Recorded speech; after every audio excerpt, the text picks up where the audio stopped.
Assalamualaikum warahmatullahi wabarakatuh. Jumpa lagi dengan saya Tutor Gabut Official. Selamat siang kawan-kawan. Bagaimana kabarnya? Semoga kesehatan dan kebahagiaan selalu menemani hidup Anda. Baik, saya ucapkan terima kasih kepada Anda yang baru pertama kali menemukan channel ini, yang baru pertama kali menemukan Tutor Gabut Official. Jangan lupa di subscribe, kemudian nyalakan loncengnya agar ketika Tutor Gabut Official mengupload video baru Anda mendapatkan notifikasinya. Oke. Saya ucapkan terima kasih pula kepada Anda yang selama ini support Tutor Gabut. Tetap support Tutor Gabut agar The Gabut Official selalu semangat mengupload video-video trending saat ini dengan penyampaian yang berbeda. Oke. Baik kawan-kawan, kita akan membahas lagi tentang yang katanya bahasa Melayu ini mendunia. Gak taunya ditolak oleh masyarakatnya sendiri. Tentu yang saya maksud bahasa Melayu bukan bahasa Melayu tempat saya berbicara sekarang. Saya berada di Belitung Timur. Di sini memakai bahasa Melayu, cakap Melayu. Tentu bukan ini. Karena cakap Melayu di sini adalah bahasa etnis dan dia tidak akan hilang. Sebagai suku Melayu di daerah Sumatera tidak akan hilang. Yang saya maksud di sini adalah bahasa Melayu ditolak masyarakatnya sendiri. Ini di bahasa yang paling Melayu, padahal mereka kan Melayu palsu loh. Anda tahu di Malaysia. Kita simak ya bagaimana istilahnya tanggapan dari masyarakatnya tentang pemakaian bahasa Melayu ini. Oke, kita lihat videonya. Bismillahirrahmanirrahim. Assalamualaikum warahmatullahi wabarakatuh. Analisis malam ini bersama saya Nazirah Syariat. Bahasa Melayu pernah melalui zaman kegemilangan apabila ia menjadi bahasa antarabangsa di rantau Asia Tenggara pada abad ke-7 hingga 19 Masihi. Istimewanya lagi apabila bahasa Melayu termaktub dalam perkara 152 Perlembagaan Negara sebagai bahasa rasmi, malah dilindungi di bawah Undang-Undang Menerusi Akta Bahasa Kebangsaan 1967. Namun sudah 63 tahun negara mencapai kemerdekaan, bahasa ini masih berdepan cabaran untuk bertapak di hati masyarakat majmuk di negara ini. Lebih menyedihkan, ada rakyat Malaysia yang tidak fasih berbahasa Melayu, malah lebih mengagungkan bahasa asing dalam acara rasmi. Tidak kurang juga yang mengaitkan bahasa Melayu ini dengan agama dan kaum tertentu sahaja. Di mana sebenarnya kedudukan bahasa Melayu sebagai bahasa kebangsaan? Benarkah keindahan bahasa ini diperlekeh? Dan adakah usaha untuk memartabatkan bahasa Melayu ini terhalang akibat sistem pendidikan negara?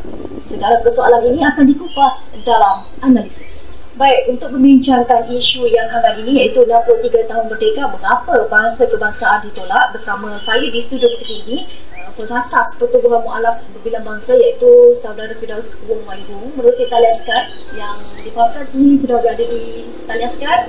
Assalamualaikum Bro Firdaus. Warahmatullahi wabarakatuh.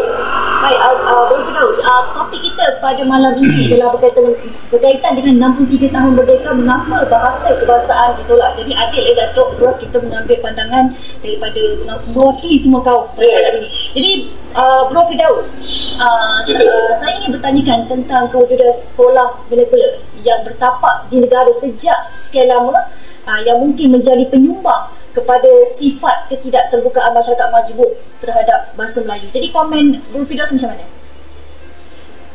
Dilihat begini, sebenarnya jikalau kewujudan sekolah vernacular itu adalah agar bangsa-bangsa tertentu boleh belajar bahasa ibunda mereka, itu tidak menjadi masalah. Tetapi sekarang ini yang kita lihat yang menjadi masalahnya adalah apabila bahasa perantaraan di sebuah sekolah itu, kalau kita lihat kepada Akta Pendidikan 1996 pada Akta Fasa yang ke-28, di situ mengatakan bahawa Menteri Pendidikan mempunyai bidang kuasa untuk mewujudkan sekolah kebangsaan dan sekolah vernacular.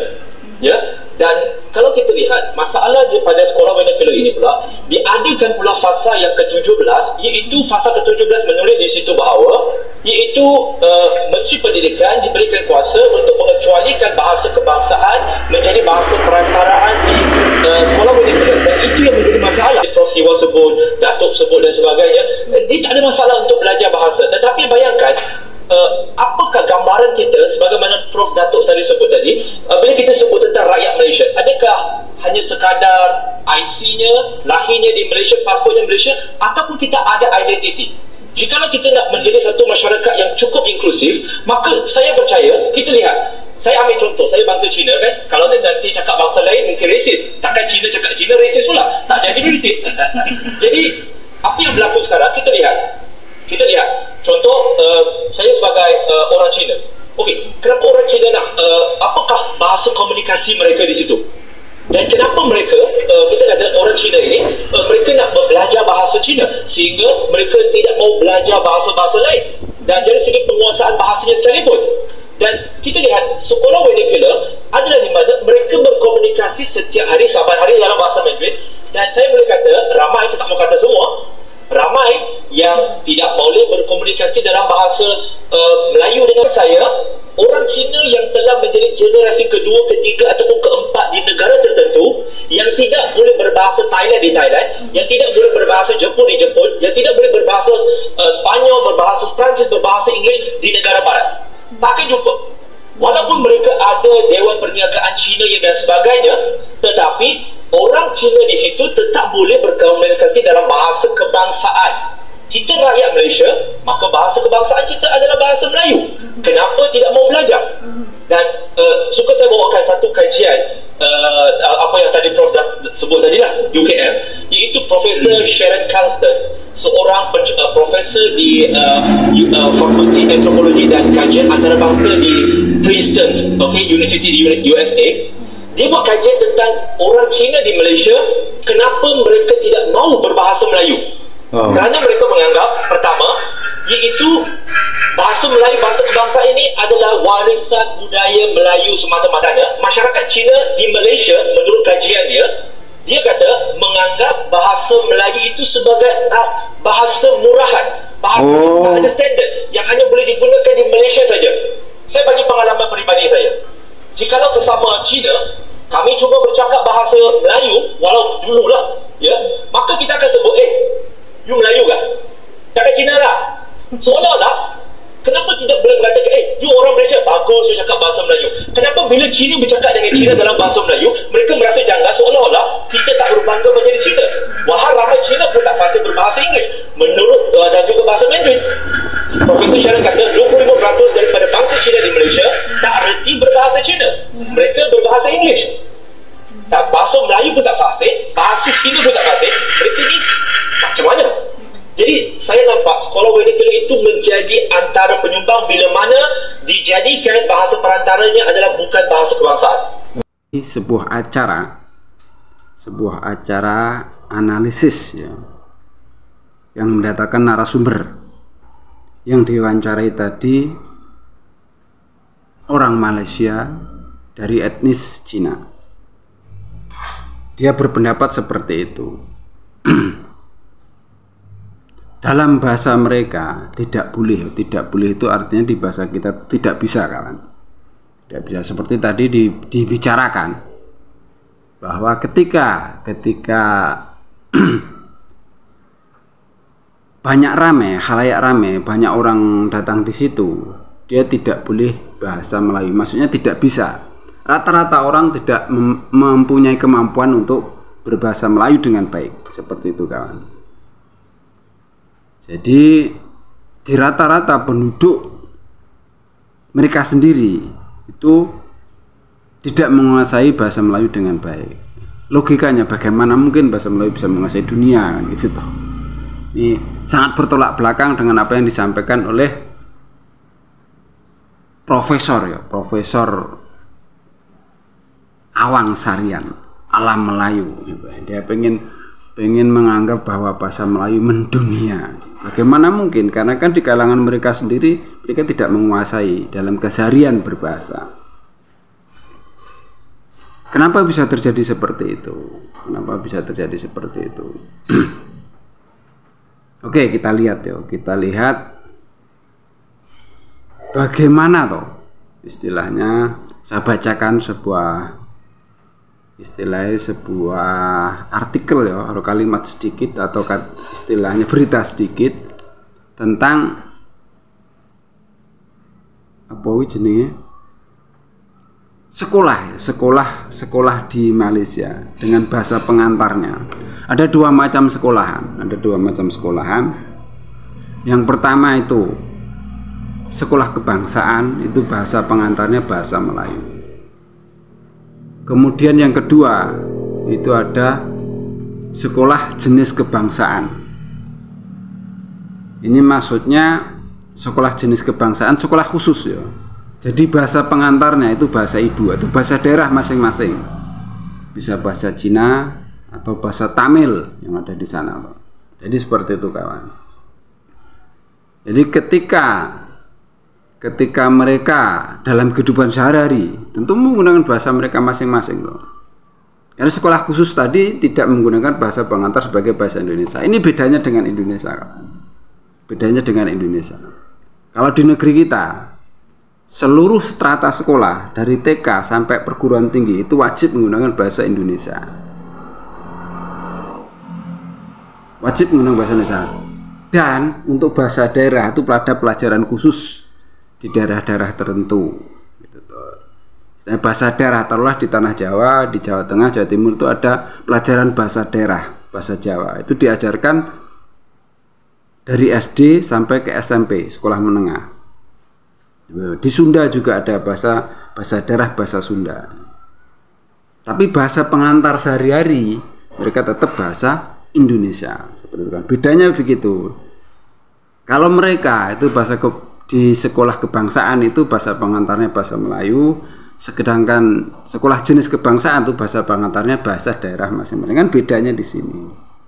Makanya jangan heran kalau di Indonesia itu biarpun dia kelahiran dari etnis lain, dari etnis Cina kah, etnis Arab atau etnis India, itu rata-rata lancar berbahasa Indonesia.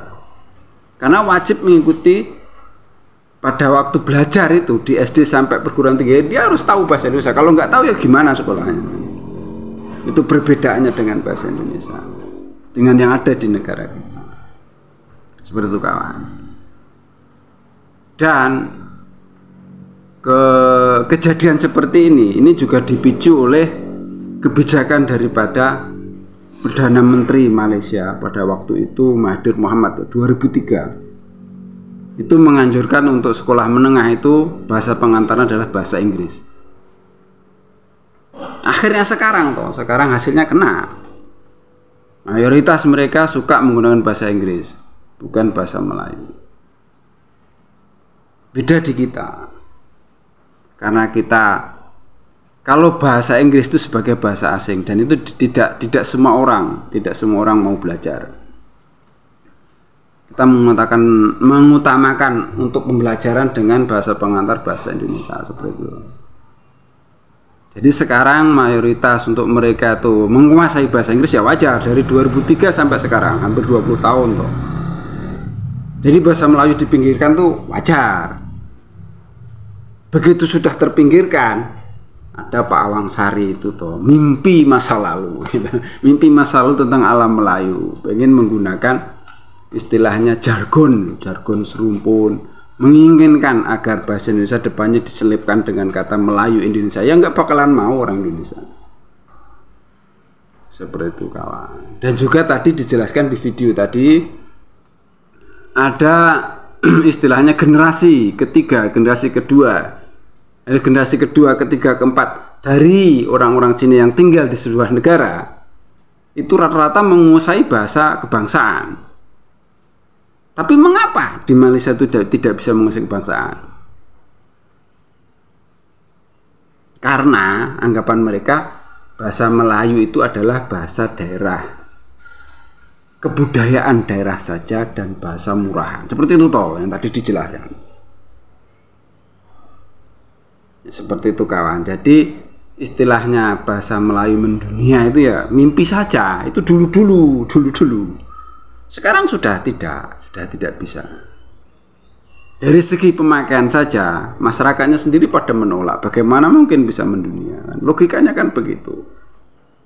Bapak profesor tuh mimpi saja, bangun Pak, bangun, jangan tidur aja, bangun, gitu toh. Oke, kecuali begini kan, dari semua yang kita jelaskan tadi, dari video tadi, bisa diambil kesimpulan bahwa semakin ke depan karena orang-orang keturunan juga yang di negara kita, di Indonesia itu rata-rata berbahasa Indonesianya lancar dan tidak aneh, bahasa Indonesia itu akan meledak terus, akan semakin banyak yang suka. Semakin banyak yang suka, saya yakin itu. Kita belajar bareng-bareng, kita bangga dengan bahasa Indonesia sebagai bahasa pemersatu, bahasa perjuangan. Ya Anda bayangkan saja, Indonesia tuh sukunya banyak banget. Dari deretan Aceh ya, dari Aceh ke Sumatera tuh berapa suku, terus di Jawa ada berapa suku, belum ke sana-sana, banyak banget. Kalau mereka bertemu, ada 10 orang dari bermacam suku tuh ngomongnya apa? Ya bahasa Indonesia. Kalau nggak bahasa Indonesia ya sampean nggak ngerti, nggak bisa berdialog. Orang Melayu sendiri kalau begitu ketemu dengan saudara dari suku lain, dia akan berbahasa Indonesia. Seperti tempat saya yang berpijak. Kalau sebagian ada saya yang tahu, ada tahu bahasa Melayu, saya ada yang tahu. Tapi kalau begitu saya tidak tahu, ya saya nanya bahasa Indonesianya apa, kan begitu toh. Jadi bahasa Indonesia itu benar-benar bahasa pemersatu, dan jangan diembel-embeli Melayu di depannya, nggak bakalan mau. Judulnya gitu aja toh. Pak Awang tuh ngimpi aja lah. Oke, cukup sekian dari Tutur Kebutuhan Official pembahasan kita tentang ini. Kenapa toh bahasa Melayu Malaysia itu ditolak oleh warganya? Seperti itu tadi toh. Anda bisa simak sendiri. Ya ada salah-salah kata, mohon maaf. Ada yang baik, ambil sebagai pelajaran. Ada yang jelek, tunjukkan di mana jeleknya, kita perbaiki. Ada yang baik, ambil sebagai pelajaran, jelek buang saja. Tutur Kebut Official. Wassalamualaikum warahmatullahi wabarakatuh.